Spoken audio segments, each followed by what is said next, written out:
Je me refuse de laisser une veuve sans enfant, des brebis sans berger, qui m'aiment tant.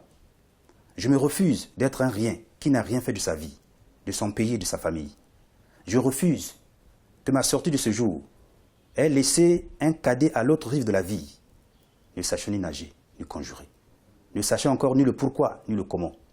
Je refuse de déserter mes responsabilités à cause d'une main interlope et fratricide. Je me refuse d'être cette feuille de Congo Yassika, pourtant bien arrosée et qui n'a pu éclore pour abriter un être vivant.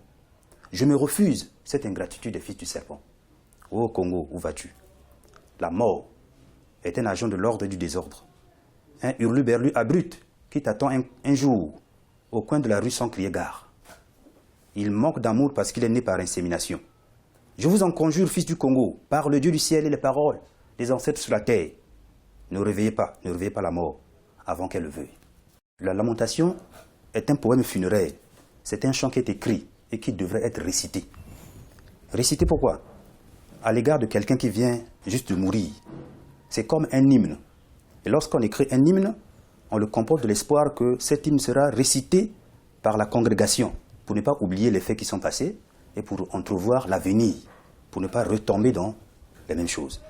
Le livre Les Lamentations congolaises pleure à la fois la chute de la ville de Brazzaville lors de la guerre du 5 juin et donne une réprimande, donne une leçon d'instruction et donne l'espoir à ses survivants.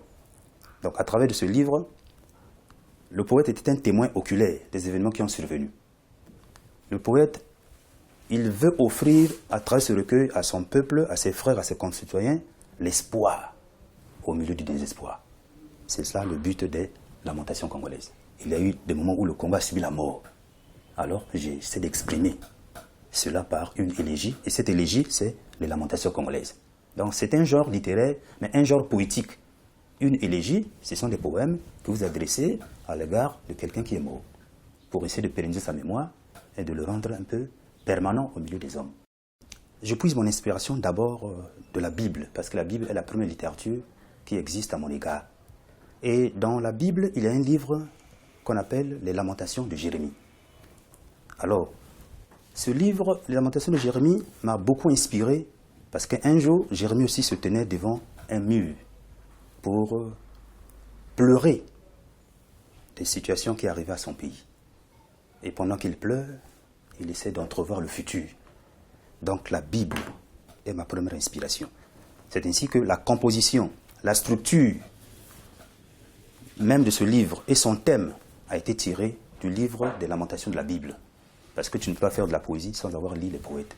Tu ne peux pas être écrivain sans avoir lu les autres écrivains avant toi, pour se placer dans ce qu'on peut appeler une tradition littéraire. Il existe en Israël un mur qu'on appelle le mur de lamentation, du point de vue de la culture générale. Donc ici, le poète se tient devant un mur, mais les journalistes se posent la question, mais pourquoi il ne s'est pas placé au milieu, ni au début du mur, mais il se place à la fin. Et puis, il porte l'écharpe du drapeau congolais. Donc il porte comme l'image de la nation. La nation, il y a un Congolais, il y a la nation qui se lamente devant le mur. Et il adresse des prières à Dieu pour dire, Seigneur, nous croyons, même si ceci a été détruit. Mais nous avons foi en l'espoir, en l'avènement d'un Congo nouveau, en l'avènement d'une société de paix, où il n'y aura pas la guerre.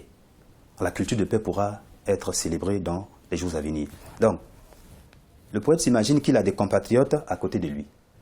Le poète s'imagine qu'il y a d'autres personnes qui ont parlé de la même chose après lui. Mais il se place à la fin pour dire qu'au moins, après moi, quand on va ouvrir la page, je vais passer et quelque chose de nouveau. Quelque chose de nouveau. L'avenir sera beau, sera meilleur. Donc, mes compatriotes vont savoir qu'il y a des moments où nous pourrons nous lamenter. Mais il y a aussi des moments où, dans ces lamentations, nous tirons des leçons et nous progressions. Parler du prochain ouvrage, c'est essayer de vous montrer, d'insister sur le rôle du poète. Vous voyez, Jean-Baptiste Satultar, il a écrit les racines congolaises, il écrit les chroniques congolaises. Et moi qui étais son disciple ou son étudiant, c'était lui qui corrigeait mes poèmes, j'écris les lamentations congolaises. Vous voyez comme il y a comme une voilà. Alors, Jean-Baptiste Satultar écrivait dans les racines congolaises, disait que le poète, il vit sous la pression des éléments. Il vit sous la pression des événements.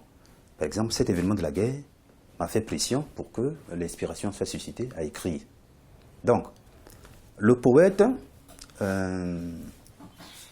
S'il faut le définir comme ça, plus qu'il y aura toujours des événements, plus il y aura les éléments, il aura toute l'inspiration à écrire. Mon second ouvrage est déjà écrit, j'ai des manuscrits. Ça sera caché de ma mémoire de ma jeunesse congolaise. Maintenant, ce recueil, je vais l'envoyer après que celui-ci ait fait son petit chemin. Mais malgré cela que j'écris les recueils de poèmes, j'ai d'autres livres religieux, les recueils de chants que j'écris, qui peuvent être édités ici sur place. Mais comme nous sommes dans le domaine de la poésie, le second recueil de poèmes, je pourrais l'envoyer à l'édition l'année prochaine. Mais il est déjà dans mes tiroirs.